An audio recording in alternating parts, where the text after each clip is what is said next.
How's it going, everybody? Welcome back to Bleak Faith Forsaken.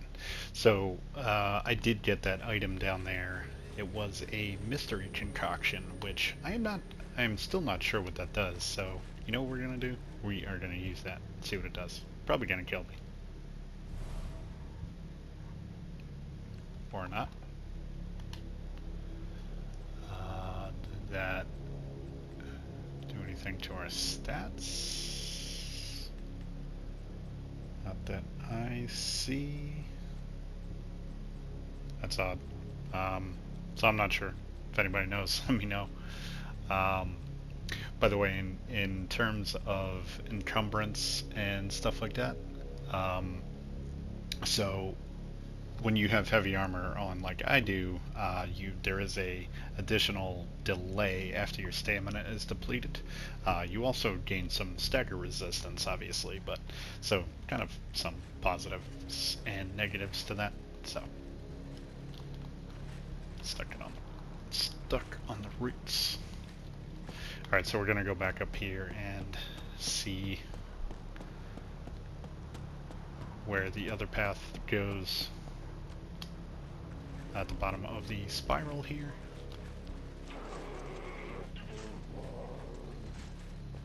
I did throw myself off the cliff, so that's why.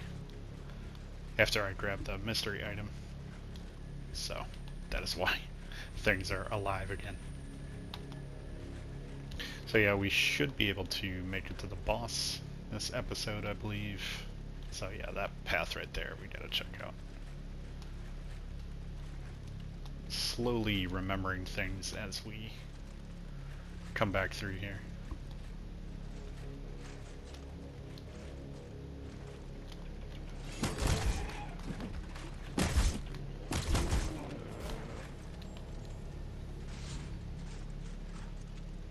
Oh, hello.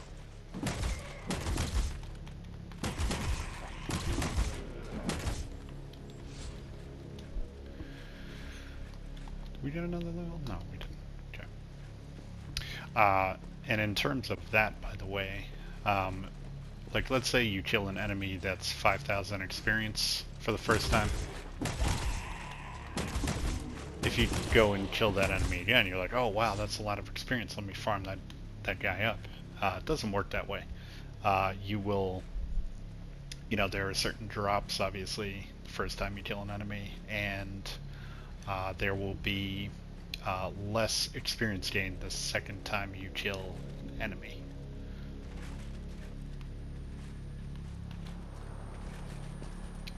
So you will not get the same amount as you did the first time.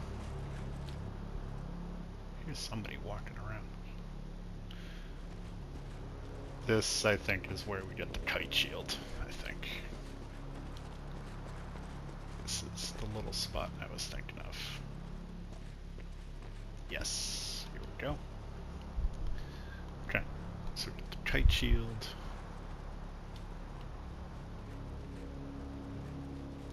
Obviously a lot better than your piece of crap wooden shield that you get at the beginning. So if you're running sword and board, that's going to serve you well for a little bit.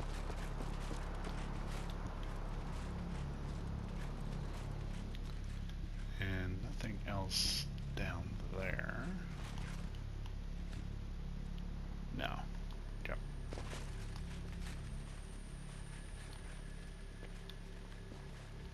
Alright, so let's go back.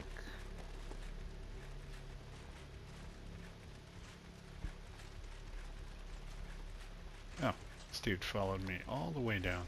I feel honored.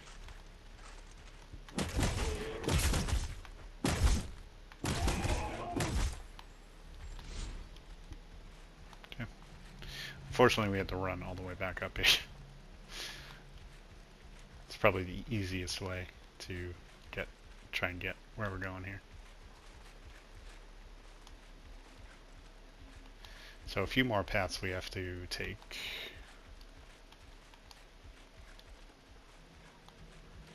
Like I said, I haven't been here in a while and did not map out the best route here, clearly. So So yeah, there used to be an item all the way over there. Oh, hey, buddy.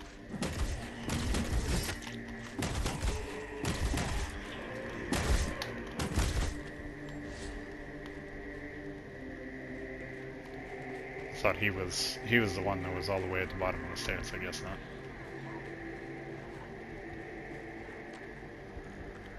Listen to that soundtrack, man. Can I not? Guess I can't warp down to the bottom of that ladder.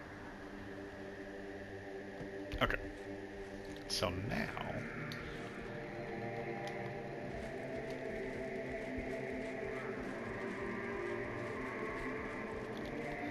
Now we can take one of these other paths here from the starting area.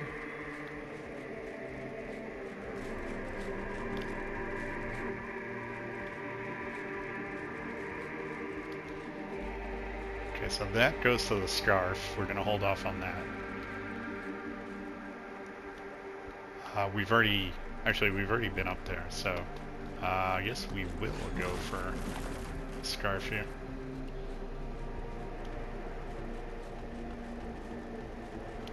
So you don't have to do this now. You can wait until after the boss. We actually get a portable homunculus, basically. You do have to clear enemies out to utilize it. Like if I was gonna place it there, I would have to clear these guys out first.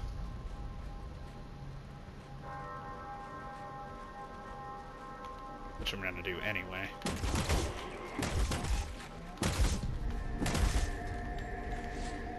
Okay. But yeah, basically you can only drop it once. Okay, so this we've already been over here too.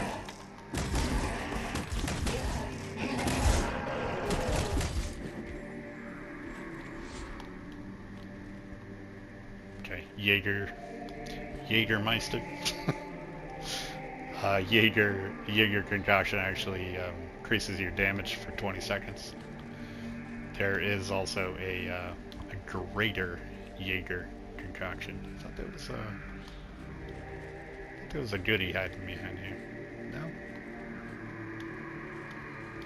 Must be thinking of something else.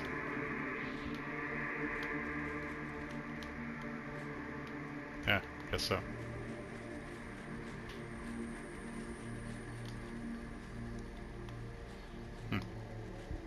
Okay.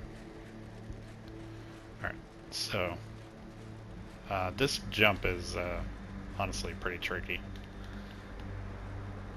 So the best thing to do, so before I do this, so you would place the portable homunculus here, and then you could just spawn here instead of, you know, running from the homunculus over there all the way back over here if you die. You can only place the homunculus once, and then you can pick it up again, and after that I don't believe you can place it again. Like, you know, go 20 feet and place it again. You can't do that. So it's only once, like, per rest, basically. Okay, so... Oh! Nope, botched it. I had it, and I got too nervous. This jump's tricky.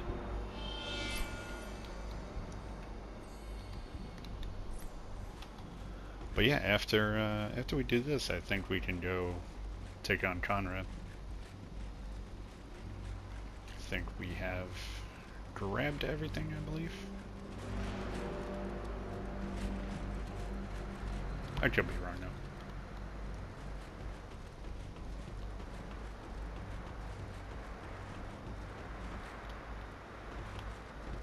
Okay. Alright. I don't think you have to run for this jump. You can, yeah. For going off of this, you do have to run, so... Hey, second try. However, there is another jump that we have to make here. That may prove to be problematic. We can mantle up here and talk to an NPC. That's quite the leap you made down there.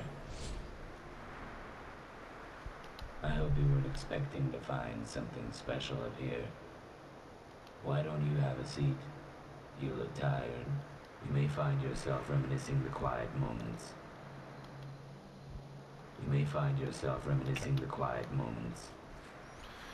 Alright, so here's our prize over there. Okay, made it. Awesome. Okay, so the Traveler's Cape. So a little more fashion. And there we go. And we get 5% movement speed, so that's actually good considering we're over encumbered at the moment. Now the jump back is a little tricky. There we go. And honestly, I mean, the easiest way to get back is probably to die, which is... Oh, maybe not. There we go. I am impressed. Oh, you know what though? I don't think we can make this. Maybe... Yeah, there's no way. Yeah, no way. But that's fine. That's, I mean, we don't lose anything on death, so perfectly fine by me. Which is honestly a little refreshing. Okay, so we're gonna go to the upper monastery.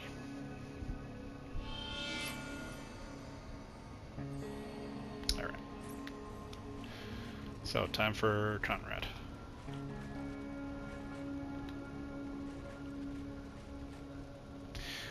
Now, he has some AoEs and stuff like that. He throws some stuff at you. He will stab his sword spear into the ground and summon some things out of the ground that you want to stay clear of. Those are his main attack, and then he does like swipes and swings and all that. He has a lunge forward, like a yellow attack, and he has some yellow attacks where he does side to side sweeps. So like I said, with dual wielding, as you see, we can do like Sekiro parries. And what I mean by that is, you know, spamming L1.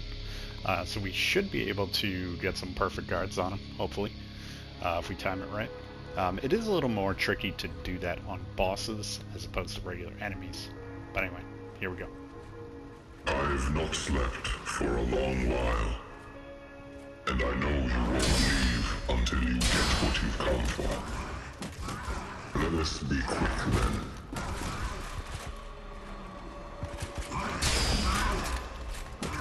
Now if you get 3 perfect guards, as you can see, I stunned him.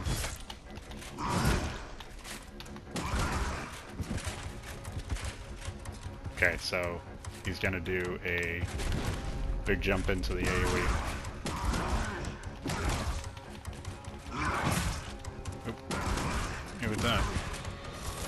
Okay, run from this.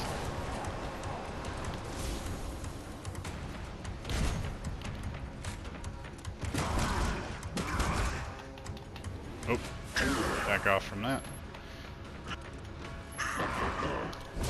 And watch out for that.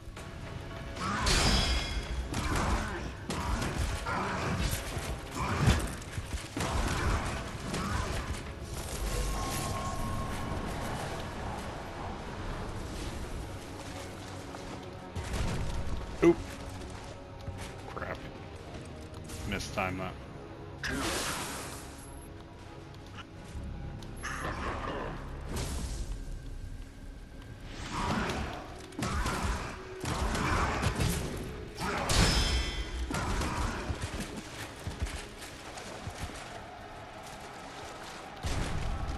Okay, you want to wait until he's like in the air.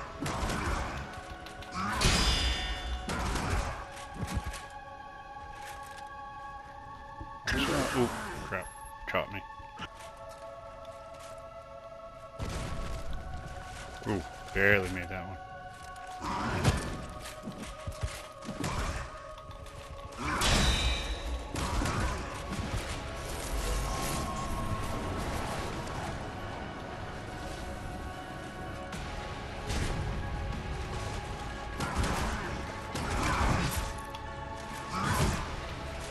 catching me with that.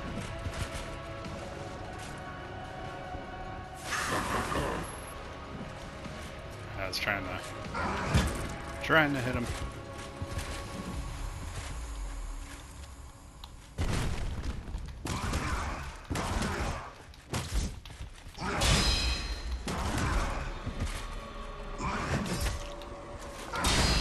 There we go.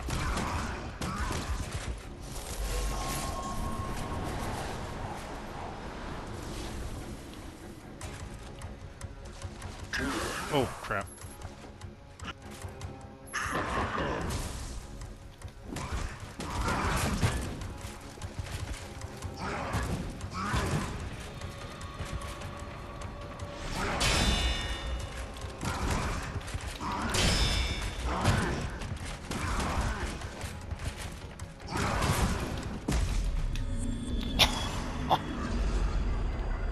There we go. Got him. Thought he killed me. Camera got all weird there. Nice. First try. Alright, so now we are gonna go to to the hub area.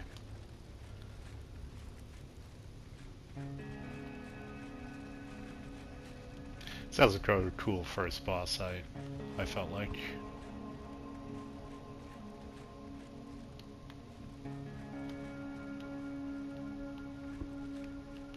Oh, there's an NPC right there. I envy you. You're very brave. How long have we been here? Farewell. Farewell. Okay. So let me see here. I'm just gonna bring up my notes on the build that we're gonna put together. Alright. So we got our first perk point, I believe. Although, so after you kill a boss, you have an unstable perk essence, and you need to bring that to a homunculus to stabilize it.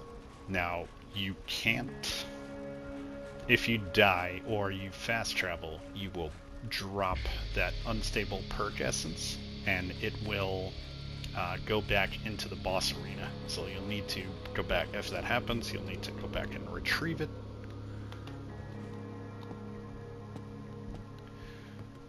That only happened to me one time.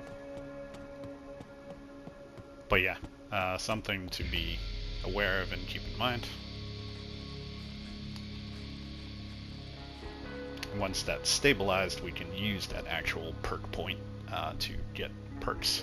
There are, I don't know if I mentioned in the first episode, there are 4 perks, and yeah, because of the amount of bosses, you get 8 total perks. So you can have 4 perks and 2 upgrades each.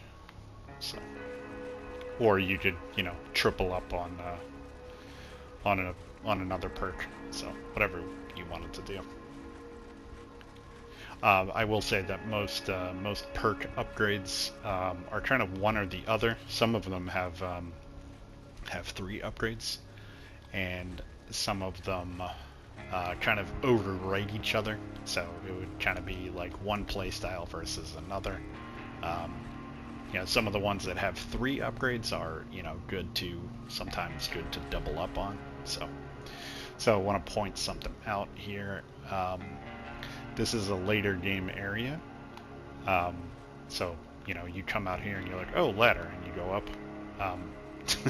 Easily missed right here. So.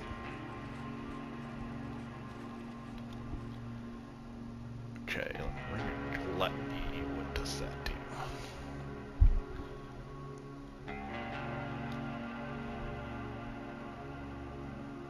Looting items restores a portion of health and flux. That's interesting. Wonder... I don't think we need it right now. would be kind of cool, though. Don't think... Yeah, there's nothing else here. There's an item up top. Yep, right here.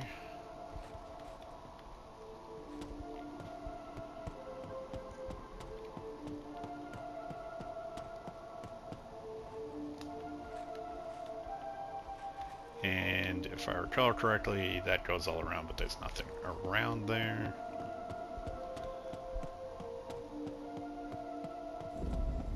Okay, so we got our homunculus.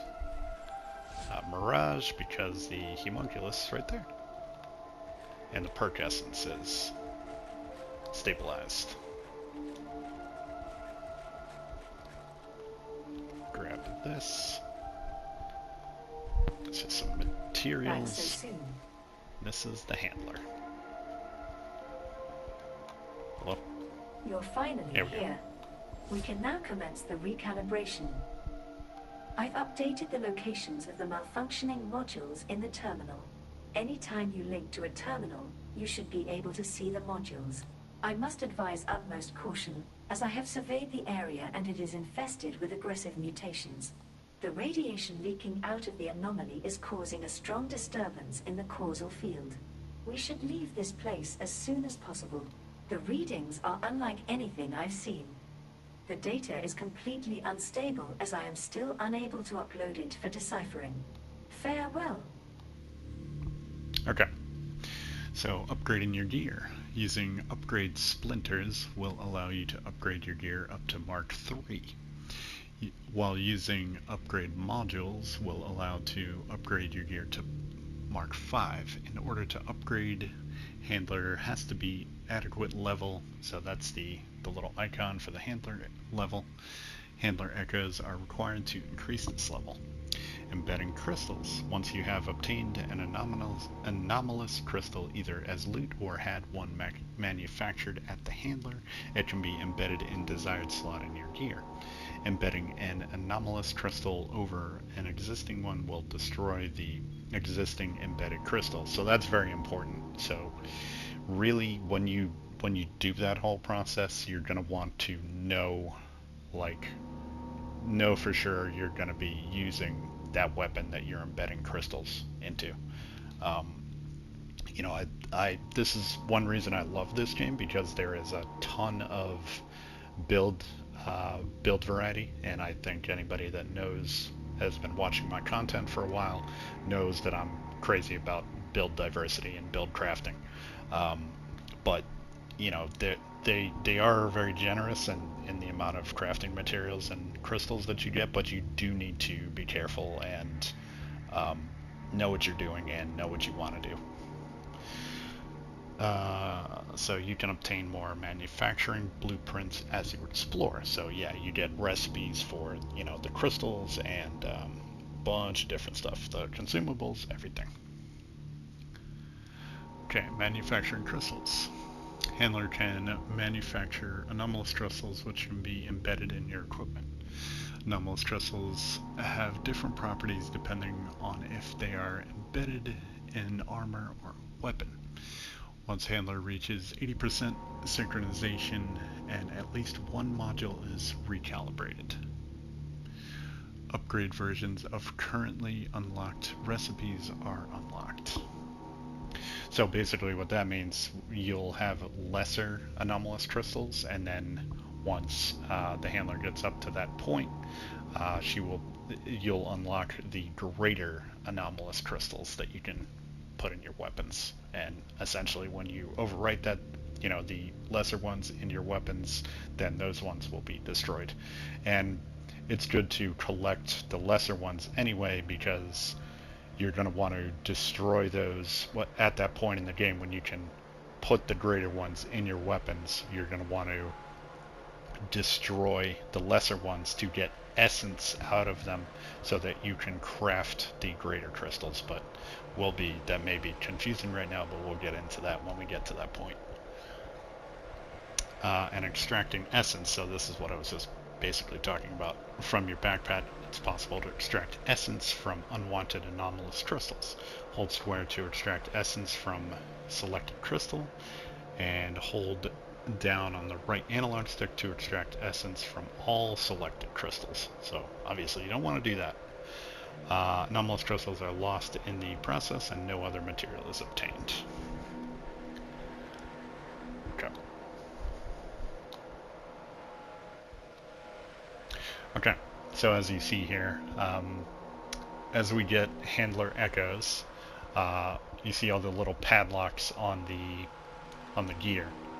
So we can, whatever gear we're going to choose, we can take the handler echoes and unlock those little padlocks.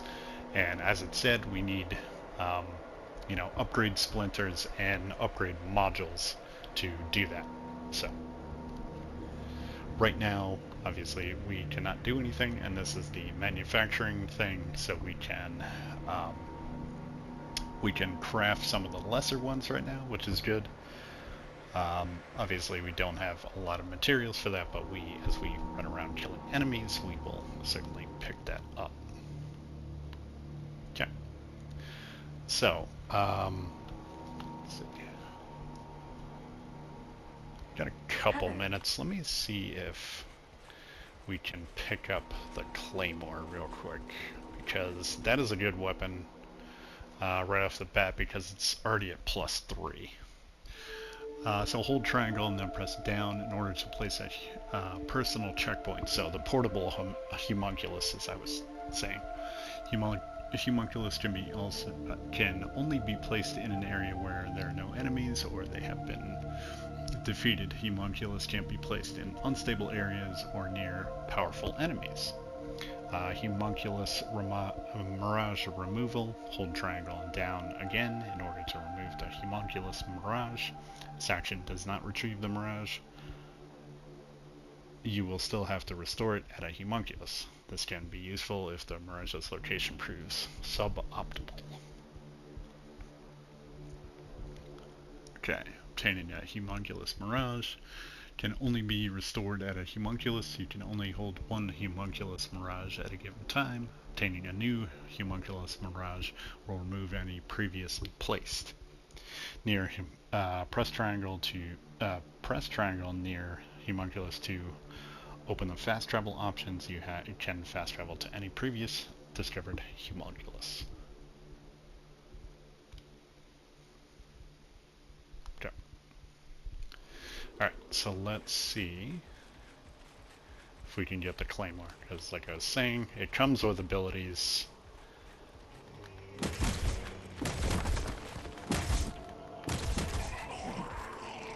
Comes with 2 abilities, and it's already at +3, so will be a nice little upgrade. Yeah, these guys teleport.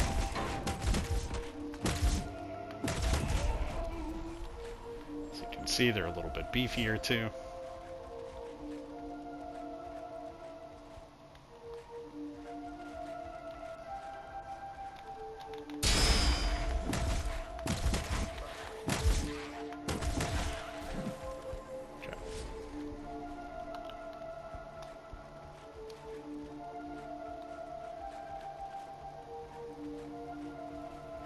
It's another jumpy guy. Go.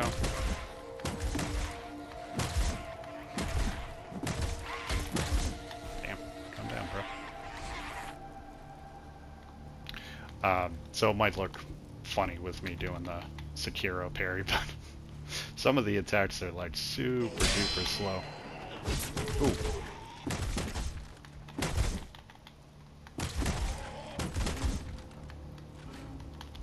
Out of stamina. Okay.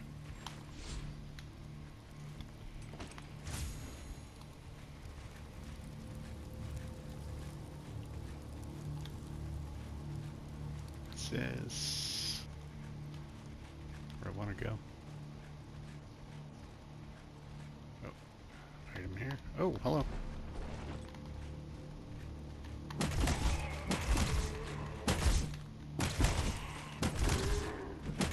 As you can can see, you can stun lock enemies pretty easily.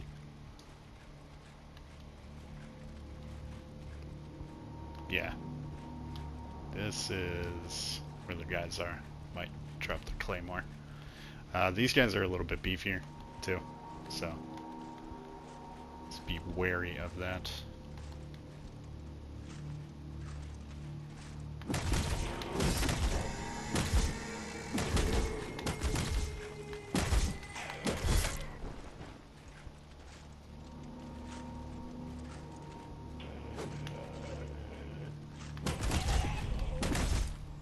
Okay, what do you got for me? Nothing? What about you? You got the claymore?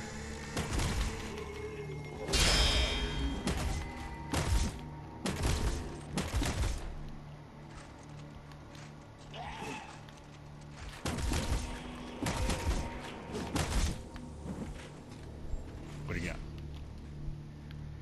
Oh, that's disappointing. Okay, so I'm gonna have to farm those guys to try and get the claymore. But anyway, I think looking at the time, yeah, we should call this one here. Next time we will, let's see, we got our perk to put in. So I will decide what perk that we're going to utilize first and explain all that when we get to it next time. So going to be spending a good bit of time talking about that stuff in the next one. So hopefully you all enjoyed, hopefully you're doing well. Stay tuned, more coming at you. Take care.